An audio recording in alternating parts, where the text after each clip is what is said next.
இறை வார்த்தை மத்தேயு நற்செய்தி அதிகாரம் 20 இறைவசனங்கள் 1 முதல் 10 முடிய. காலத்தில் இயேசு கூறியது: விண்ணரசை பின்வரும் நிகழ்ச்சிக்கு ஒப்பிடலாம்.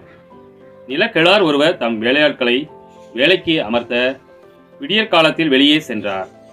அவர் நாளொன்றுக்கு 1 தெனாரியம் கூலி என வேலையாளுடன் ஒத்துக்கொண்டு அவளை தம் திராட்சை தோட்டத்துக்கு அனுப்பினார்.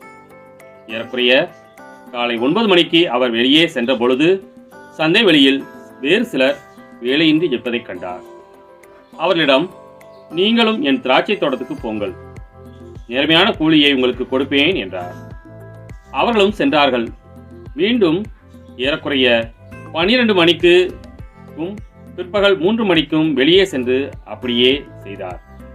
ஏறக்குறைய 5 மணிக்கும் வெளியே சென்று வேறு சிலர் நிற்பதைக் கண்டார்.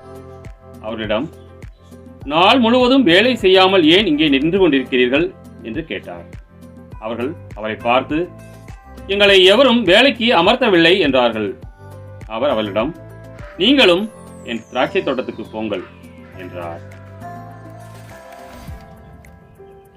மாலையானதும் திராட்சை தோட்ட உரிமையாளர் தம் மேற்பார்வையாளரிடம், வேலையாள்களை அழைத்து கடைசியில் வந்தவர் தொடங்கி முதலில் வந்தவர் வரை அவர்களுக்குரிய கூலி கொடும் என்றார்.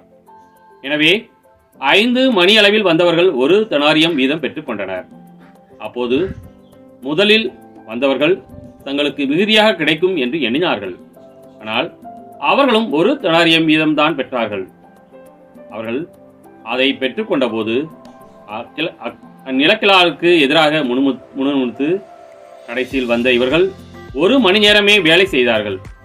பகல் முழுவதும் வேலை பளுவையும் கடும் வெயிலையும் தாங்கிய எங்களோடு இவர்களையும் இணையாக்கி விட்டாரே என்றார்கள். அவரோ அவர்களுள் ஒருவரை பார்த்து, தோழரே, நான் உமக்கு அநியாயம் செய்யவில்லை. நீர் என்னிடம் 1 தெனாரியம் கூலிக்கு ஒத்துக்கொள்ளவில்லையா? உமக்குரியதை பெற்றுக்கொண்டு போய்விடும்.